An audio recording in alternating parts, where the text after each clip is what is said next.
became a small business, eventually became medium-sized. Tapos, akala ko, alam ko lang success, but I was grossly mistaken. Because at the age of 26, nagtayo ko ng iba't ibang mga negosyo, wala akong focus. 30, nalugi kami ng wife ko. It was December 2010, I had a speaking engagement, the topic was about personal finance. I told the audience that we had 8 credit cards all with debt to finance our business, aside from personal loans. So yung good debt namin naging bad debt. And sabi ko sa kanila, yung 8 na credit card, 7 doon yung nabayaran na namin. Isa na lang natitira. Nilabas ko yung huling credit card, sabi ko sa kanila, this is the last credit card. Around 300 people in a small theater. The last credit card, and we paid it off 2 days ago. Got a pair of scissors, I told them it's what you call plastic surgery. Ginupit ko yung card, tapos sumigaw ako, freedom! Tapos yung mga tao nakatunganga lang sa akin, no? Ayan po, parang ginagawa niyo lahat ngayon. Sabi ko sa kanila, wala akong pakialam kung feeling niyo corny ako, but I'm a big fan of the movie Braveheart. Sigaw ko, let freedom! Nagulat ako, buong 300, sigawan lahat, freedom! Alam niyo kung bakit? Lahat pala sila may utang din. Okay, curious lang po ako. May good debt naman, tsaka bad debt, ha? Wala na, huwag na po tayong magkahiyaan, ha? Oo. Sino po sa inyo dito, aamin, meron kayong utang, pwede bang pakitaas ang kamay? Liars go to hell, ayan. Mga good debt na ito, good debt. Sino yung mga nananalangin na mawalain ka na ng mga utang? Mawala yung mga utang, nananalangin kayo? Okay? Sino naman yung mga nananalangin na mawalain kanilang pinagkakautangan? Ayan, huwag niyo po taas yung kamay niyo. Masaktan kayo, katabi niyo pala ngayon, no? And I'm really excited because we're gonna talk about resilience and innovation. Pero ito, unang tanong ko sa inyo, do you believe that dreams come true? Who among you believes that dreams come true? Pakitaas po kamay. Sino yung mga naniniwala ng pangarap, libre lang naman, taasan natin yung pangarap natin? Okay? So the first lesson that you will learn from me today is that dreams actually do not come true. Ayan. Visions do. A vision is a dream with a deadline. Yung kasabihan ng pangarap, libre lang, your entrepreneurs, alam natin dito to yun.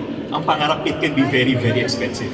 Pero yun ang maganda sa pangarap, pwede natin siyang hulugan every single day like an investment based on the decisions that we will make. Again, dreams do not come true, visions do. In Proverbs, it says that where there is no vision, the people perish. Where there is no vision, the people perish. Pero paano ba natin gagawin isang dream, pangarap, into a vision so that it will become reality? One word. System. Kailangan natin ng sistema. And yan ang question, meron ba tayo sistema? Papakita ko sa inyo how powerful a system is. So before you look at the screen, okay, etong gagawin natin, tingin mo na kayo sa akin, meron numbers dito sa screen. Okay, ako, tingin mo na dito ay iba competitive. Papaharap ko sa inyo yung 1 to 54. And kailangan, bago kayo pumunta ng 5, for example, you have to find 1, 2, 3, 4 first. It has to be in order. Okay? This is gonna be a timed exercise. Again, yung iba, napaka-competitive, nakatingin na kagad dun sa screen. 1 minute starts now. So kailangan 1 to 54.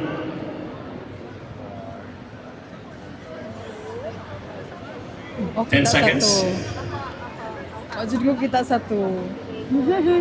Aba, parang may nag-give up na sa likod. Wala, kita satu. My God, wala ito. Ay, narad ako. 1, 2, 3.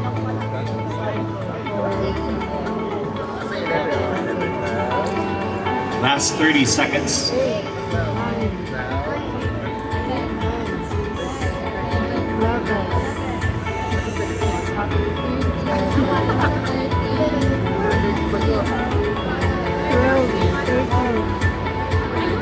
Okay, 10 seconds na lang.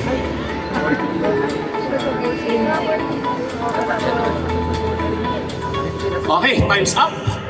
Sinong umabot ng around 10? Meron ba? 10? Diba? Mga negosyante nga, competitive 20. Meron ba 20? Wala, Okay, ilan sir? 20. 22. Meron bang higher ng 22? Wala na. So our highest is 22. So ito gawin natin ha. Lagyan natin ngayon ng sistema. So yung sistema na gagawin natin, I'm gonna add blocks here. Okay? Tapos, yung blocks na yan, ganito gagawin nyo.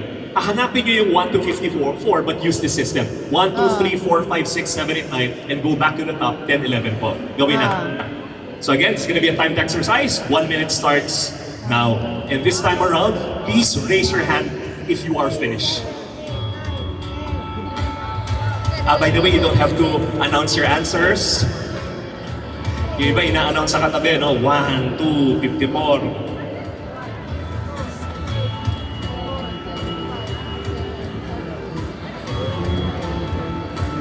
If you're finished, kindly raise your hand. Tapos na.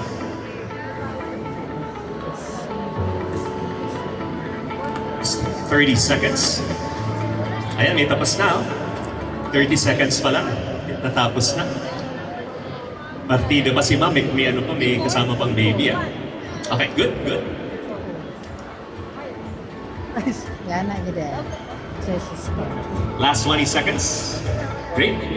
Sige, huwag na natin tapusin. Mukhang tapos na tayo lahat. Dahil sa mga technologies na ginagamit natin ngayon, dahil akala natin ang success, what people thinks about success is this, pero ang success nandito, nagkakabuhol-buhol, hindi natin alam yung gagawin natin. And ako personally, ganyan yung nangyari nung pandemic. This is what I do. I speak to different conferences, different events. And this is what happened, in 2020. Just like that, parang si Thanos snapped his fingers, everything changed. So what did we have to do? We have to all adjust. And we moved into online. And ako, hindi ako marunong gumamit ng Zoom. Hindi ko kailangan, meron pala dapat camera, may microphone, may lights. Tapos meron mga nag-a-attend ng mga seminars ko before when it started. Imagine para magbayad, pupunta sila ng online session. Pipila sa bangko, 1.5 hours, yung iba 2 hours.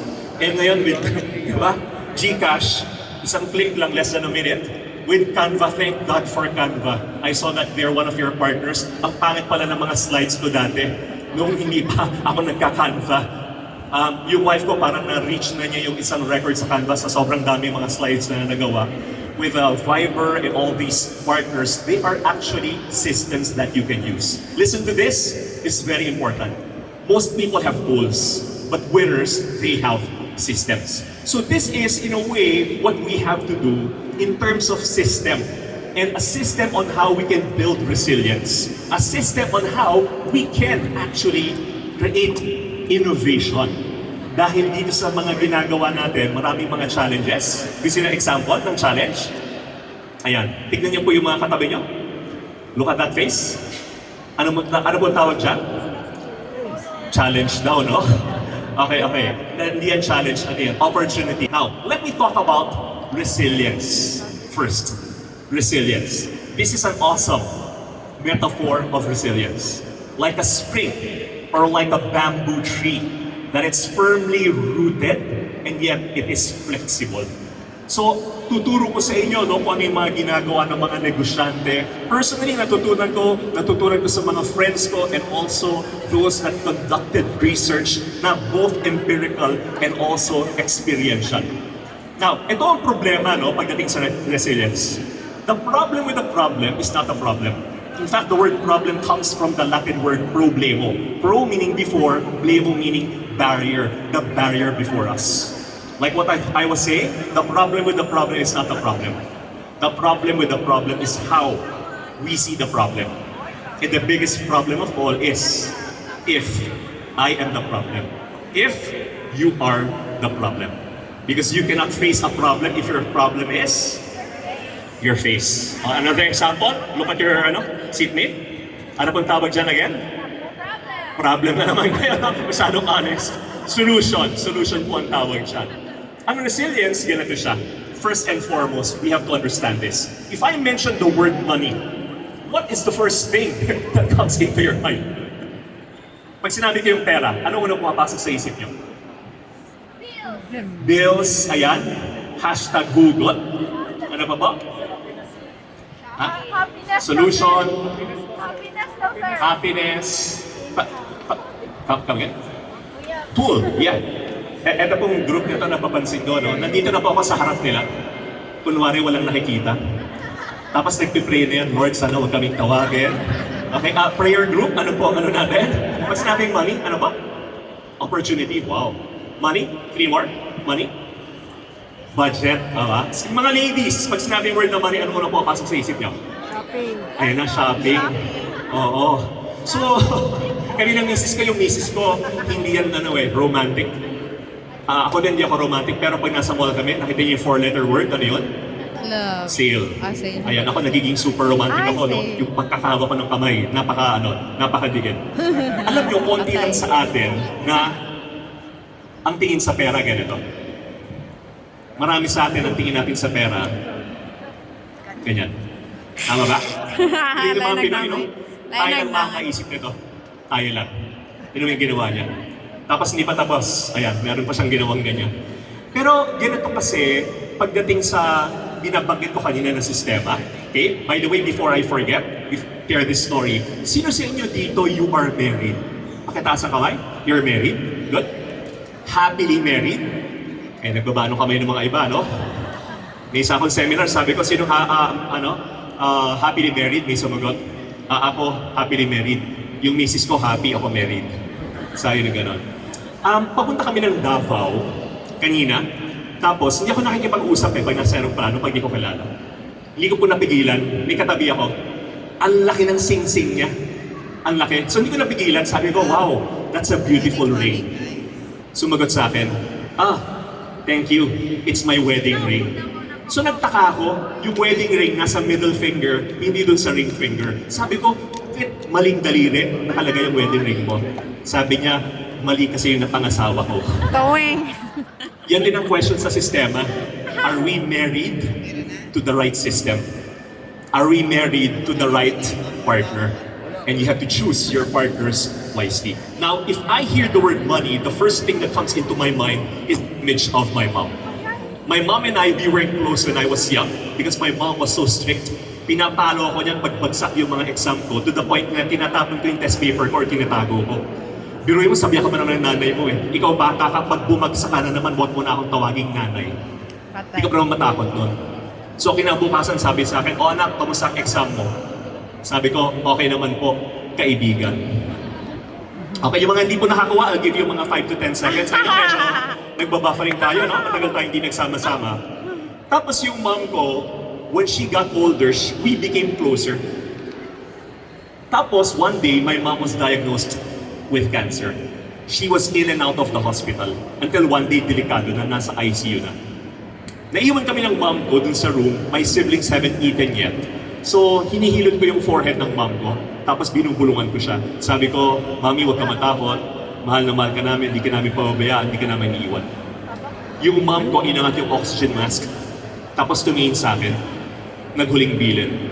Sabi niya, anak, huwag mo na lang hawakan yung noo ko, ang gaspang kasi ng kamay mo eh.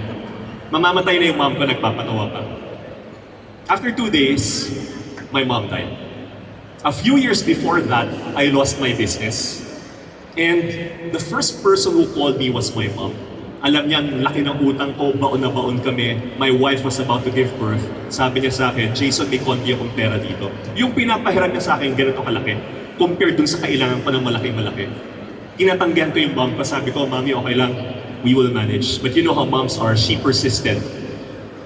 Pinahiram niya sa akin yung pera, fast forward on her deathbed, oxygen mask. Pag-angat niya, sabi niya sa akin, anak, natatandaan mo yung utang mo sa akin. Mapagbiro talaga yung ko eh. Sabi niya, anak, alam mo simula dati pa, hindi ko naman papahiram yan sa'yo eh. Ibibigay ko talaga yan sa'yo, para yan sa mga anak mo. And then after 2 days, she died. Hindi ko alam, pag sinabi yung word ng money, ang unang pumapasok sa isip ko for years. Na-experience yun na ba yun? Nagnenegosyo ka? Sobrang sipag mo, pero yung bulsa mo parang may bulsa, may butas. Lahat ng pera na pumapasok, lumalabas na. Na-experience ko yun for years. It's because my definition of money was totally wrong. When I hear the word money, the first thing that comes into my mind is my mom. And the word that comes into my mind is the word shame. S-H-A-M-E. I earned my first million when I was 22 years old. So imagine mo yung impact na wala lahat, na bankrupt kami. Tapos yung mom mo, magulang mo, gusto mong makita ka at your highest. Nakita ko ng mom ko at my lowest. And I had to work through that until finally I paid off my debts, built myself up again, built my business up again.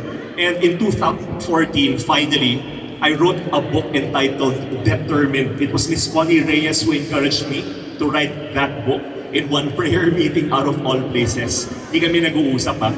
And now my story has been read by over 50,000 people, not just in the Philippines, but even abroad.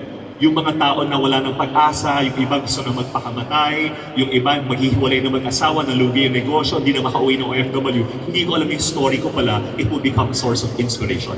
And I believe each and every one of you here, one day you will go on stage and share your own entrepreneurial journey, even your transformation journey.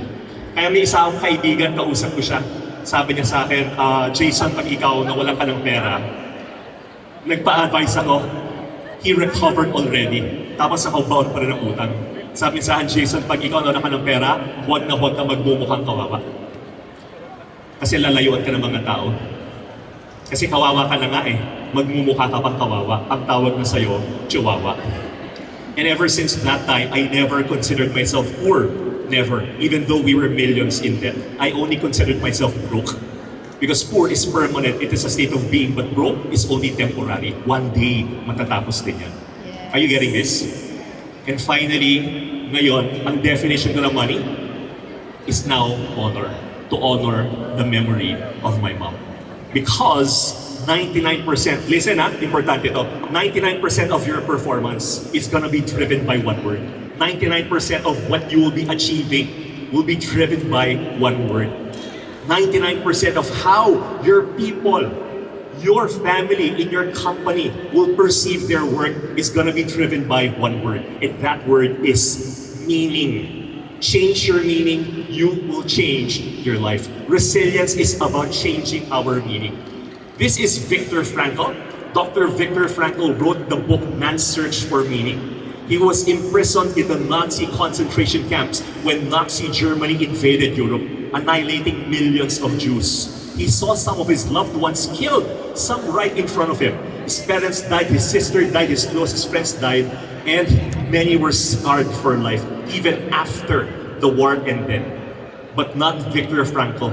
He became a psychiatrist and started teaching logotherapy, the study of meaning. And he helped people through his book, Man's Search for Meaning, and becoming an instructor on logotherapy. So, importante yung meaning natin. Sa lahat ng bagay, may meaning tayo.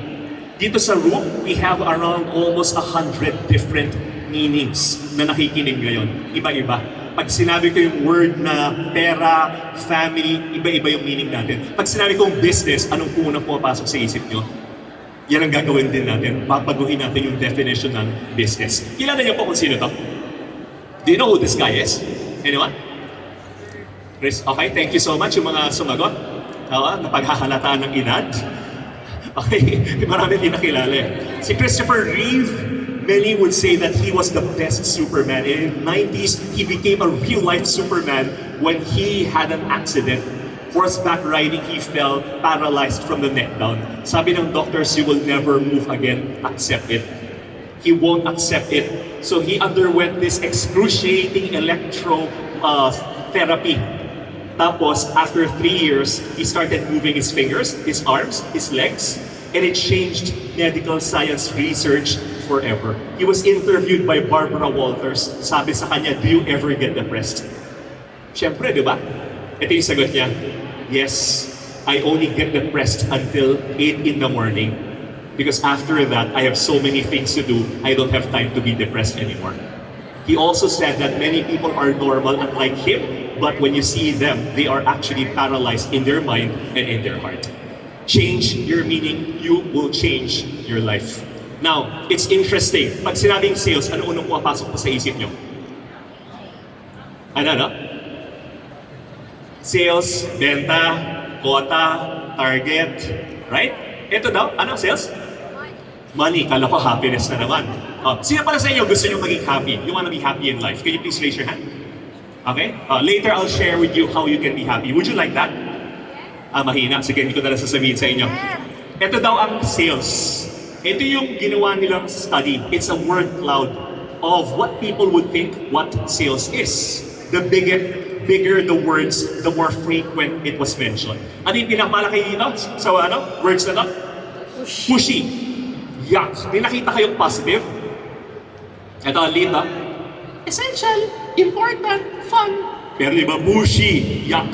So kung ang definition natin ng sales is, let's say, kausap mo yung customer mo, anong mangyayari? Mararamdaman niyo yun. Kasi ang emotions, sales pala rather, it's a transfer of emotions. And what is an emotion? An emotion is the meaning of our feelings. So yung meaning mo natatransfer mo sa customer mo. I love this definition of sales. Sabi dito, no? Everyone, can you help me out? Pakibasa nga, sabay-sabay. 1, 2, 3, go! Selling is creating the most value for the most. Selling is creating the what? Most value for most people. Now, pasok tayo sa isa pang definition na gusto natin lahat marinig right now. Question, meron ba pong mga employees dito? Pwede ba pong makitaas ang kamay? Employees? Yan, okay. Maybe your boss sent you here or something. Alam nyo ba, hindi po ako naniniwala na merong empleyado. Wala pong empleyado. Lahat po tayo dito, we are entrepreneurs in disguise. Yan pa lang pronunciation ng entrepreneur, no? It's entrepreneur. Kayo nga ba? Isa pa, louder? Entrepreneur. Grabe, hindi na ma-reach. Pag tinanong kayo, ano natutunan mo? Grabe, Yun lang pala yung natutunan, no? Sa atin naman, pwede naman yung entrepreneur. Pero yung pagiging entrepreneur, kasi pag empleyado ka, saan mo kinukuha yung sweldo mo? Saan natin kinukuha yung salary natin? Sa company, right? Sa sales. May isa sumagot kay God. Okay, tama din naman. Pero sa company. So anong ginagawa ng company? Yung kita ng company, sinishare sa mga employees. Tama? So kung employee ka. So ang company pwede ba malugi? Yes or no? Yes. Yes. Ang company ba may capital? Malaki. Malaki. Si employee ba may capital? Wala. So in other words, ang return sa kanya, infinite. Kasi wala naman siyang nilabas Tapos, lahat ng mga natututunan niya, experience, network, everything, it's gonna be his or hers forever. Therefore, walang empleyado. Ang tingin dapat natin sa sarili natin, we are intrapreneurs. Yun yung mga tao na empleyado ka with an entrepreneurial mindset. At ito, paano babaguhin ko yung definition natin ng negosyo para meron tayong mas malakas na resilience. Ang entrepreneur, it is the definition in Latin ng entrepreneurship. Sabi niya dito, ito ang definition, no? To undertake a task, to manage, and I love this part, to take care of. To take care of. Pag nag-speak ako about business, for example, or about finance, kakaspeak ko lang dito sa Davao, around 250 police officers. Ang topic namin, finance. Laging tanong sa akin after the seminar, Sir, saan mo maganda mag-invest? Sir, ano bang magandang negosyo? Baka iba sa inyo, may tanong din na ganyan. Mali yun. Ang tamang tanong is, ano ba yung meron ka? May kaibigan ako, nagbumili siya ng Michael Jordan na rookie card. Alam niyo yung NBA cards? Parang baraha lang. He bought it at 400,000. Noong pandemic 2020, binenta niya ng 6 million. Pag sinabi ko sa inyo, maganda bang investment ang NBA cards? Anong sagot doon? Yes, maganda para sa kanya. Para sa atin dito, hindi maganda, wala tayong alam doon In other words, alagaan natin kung ano yung meron tayo. Ano ba yung meron tayo?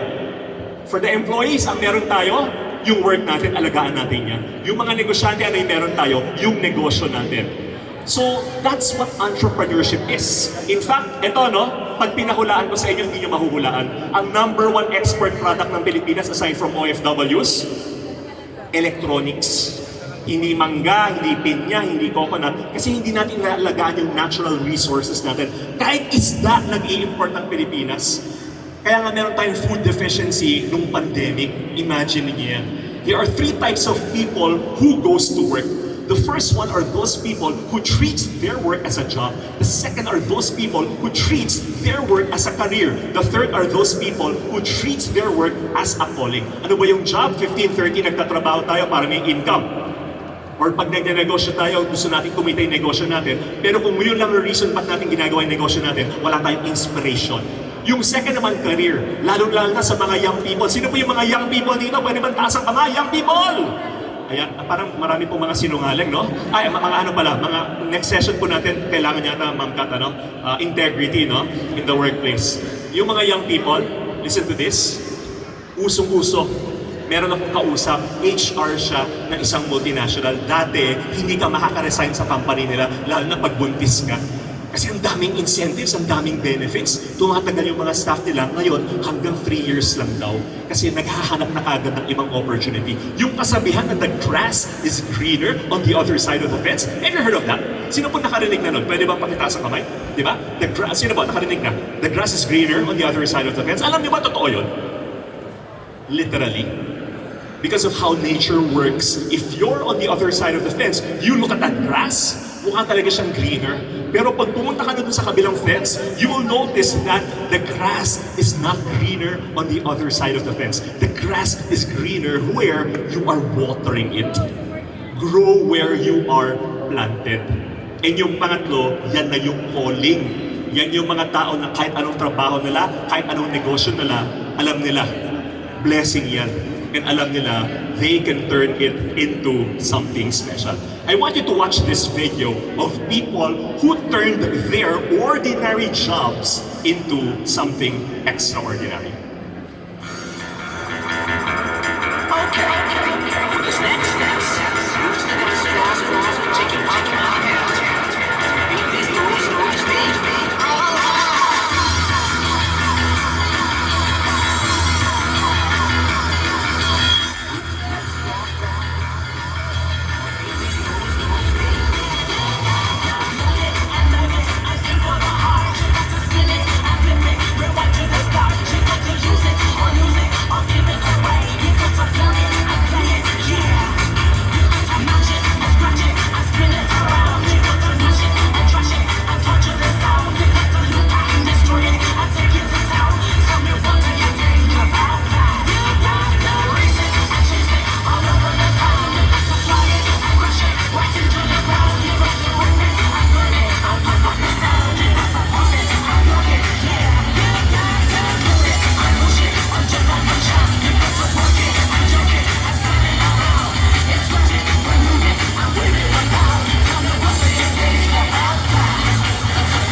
Paano po maglagay ng asin ang isang cook? Paano maglagay ng asin ang isang chef? May controversy lang, no? Yung isa, job. Yung isa, calling. Hindi po ito kakornihan, ha? I speak for companies like Jollibee. I've met franchisees who started as a crew. Crew lang before naging franchisee ng Jollibee. Meron po ako nami-meet in companies like sa mga tech companies, like Samsung na technician before. After that, ano nangyari dun sa technician ngayon? He has like 300 people under him. Those people who were able to turn an ordinary job into a calling. Kayo naman po, a business. Huwag yung sasabihin na, ay, maliit lang business ko. Kasi ang business na yan, special yan. Dahil ikaw ang gumawa. Do you follow? Natututo ba po kayo? Are you learning? Yes. Are you enjoying? Yes. Are you starting to like the person beside you? Tingnan niyo nga po yung katabi niyo. Natutuwa ba kayo sa mga katabi niyo? Pag hindi po kayo natutuwa sa mga katabi niyo, magpanggap na lang po kayo na natutuwa kayo. Pakisabi naman sa katabi niyo, before we continue, ako'y natutuwa. Ako'y natutuwa. Hindi kita kamukha. Yan. Huwag niyo lang masyadong pahalata sa kanila. Now, let's go to innovation. Everyone, can you help me? Can you read this with me sabay-sabay? Teka, not this one, but the other one. Sabay-sabay po. 1, 2, 3, go! The difference in the person you will be 5 years from today are books you choose to read and people choose to associate The with. books you choose to read, the things that you consume, the things that you learn, hindi dapat tayo nagsastop mag-aral. And the people you choose to associate with. That's why I love studying. I still attend seminars both here and abroad. I love reading books. I read every day. And ito, no, isigaling sa mga isang books na nabasa ko. This is called Think Again by Adam Grant. He said here, the purpose of learning isn't to affirm our beliefs, it's to evolve our beliefs. Okay, everyone, makinig po kayo mabuti ha. Sino sa inyo dito yung business nyo less than 1 year pa lang? Less than 1 year. Okay, good, good, good. Sino yung mga business nyo more than 5 years na? More than 5 years. So the others, nasa gitna po tayo. Meron silang ginawa sa Italy na parang bootcamp ng mga aspiring entrepreneurs. Hindi pa sila nagsisimula. Yung isang group for 4 months yun, tinuro nila lahat. Itong group na to, tinuro nila lahat, pero nagdagdag sila ng tinuro nila. Tinuruan itong group na to na lahat ng ginagawa nila, it's an experiment. That their product is an experiment, that their customers, they're experimenting, getting feedback from their customers. This was actually the result of that study. Yung mga nag-start, ito ang total revenue ng control group, $255. Ito naman, $12,000 yung average na kinita ng mga nag-e-experiment. And from here, 21% rate of pivoting, 49%. There are 4 types of thinking. Okay? Ang unang thinking natin is prosecutor. Pag may nakita tayo, tinitingnan na natin lahat ng mga mali. Mali yan, mali yan, mali ito. Yung second naman is preacher. Kung meron kang belief, ito yung tama. Tapos de-defend mo kung ano yung pinaniniwalaan mo. Yung next naman is a politician. Kung ano yung beliefs mo, you are convincing others to join the bandwagon. And then yung last, yan na yung tinatawag natin na scientific thinking. Kaya pag tayo nagne-negosyo, kailangan we are like scientists. Okay? Para hindi tayo maging scientist. Kasi pag scientist tayo, nag-experiment tayo, and failure is not really part of our vocabulary. Because failure for us, it's about what? Learning. Learning. Now, kilala niyo po kung sino po ang may-ari ng Jollibee? Mr. Tony Tantakyok. Ang Jollibee sa nagsimula dati. Saan sila nagsimula? Bibigyan ko kayo ng clue. Ice cream. Kayo po, Jollibee? Kala ko may ano po kayo. Ice cream. Letter M ang umpisa. McDonald's ang kalaban nila yun. Magnolia. Ang Jollibee franchise ng Magnolia, ice cream sila. Anong ginawa? Nag-experiment. Wala pang burger, wala pang chicken. Ginawa sila ng ganun products. And now, Jollibee is one of the biggest, not just in the Philippines, but in the world. Here's another example. Okay? SM, nag-experiment 1985. People Power Revolution, nag-aad sa bansa. Anong ginawa nila? Nag-put up sila ng biggest mall in the Philippines. And now, one of the best malls in the world. Another example, Oishi in the 90s when China was still dark. Nagtayo na sila ng mga factory. By that time, they had 14 different factories there. And Oishi is a global giant. Mang Inasal, Mr. Injap Sia, the youngest billionaire nang experimented from something small, it grew and grew. May kalaban na ngayon ang Mang Inasal. Tapos, itong kalaban nila, napaka-creative din. Kung may Mang Inasal, malapit na silang maabutan. Ito po yung pangalan. Mang Inasar, maasar kayo sa sarap. So, yan, kung gusto nyo mag-franchise, no? O, lahat yan, nag-experiment sila. Nagpunta ako ng Cagayan de Oro, my good friend si Dodong Cacanando and si George Gamboa. Meron silang restaurant doon, Minindal. So yung Minindal, taga Pampanga pala siya, nalugi furniture business. So nagtayo siya ng furniture business sa Cagayan de Oro. And Kapampangan, anong mga Kapampangan known for? Masarap magluto. So lahat ng mga customer nila, pinapakain nila. Lahat sinasabihin sila, ba't ayaw niyo magbukas ng restaurant? Ba't ayaw niyo magbukas ng di namin linya. Hanggang one time na-convince sila, yung corner doon, ginawa nilang konting maliit na restaurant. Until lumaki yung restaurant nila na ang business na ngayon hindi na furniture, restaurant na. Ito yung isang restaurant na pag kumakain ka, mamaya-maya lalapit yung waiter. Ma'am, magtapos na po kayo ha. Liligpitin na po namin kasi meron nang bibili na itong table na inuupuan nyo tsaka yung upong mga chairs. Lahat for sale. Ayan, yung aircon po dyan, hindi for sale, no? Ganun yung nangyari. What happened? Experiment. Tayo ba nag-e-experiment ba tayo para maging creative tayo? Tandaan nyo to ha, sino po mga creative dito? Pwede bang pakitaas ang kamay? Creative? Okay? Sino dito feeling nyo, you're not yet creative, but you wanna be creative one day. You wanna be innovative one day. Yan. Sino po yung kahit anong sabihin ko, hindi talaga kayo magtataas ang kamay. Tulungan nyo po ako, prayer group. Sino po yung mga creative? Taas ang kamay? Innovative. Okay, sino dito mahilig sa chismis? Yun ang creativity, tsaka innovation.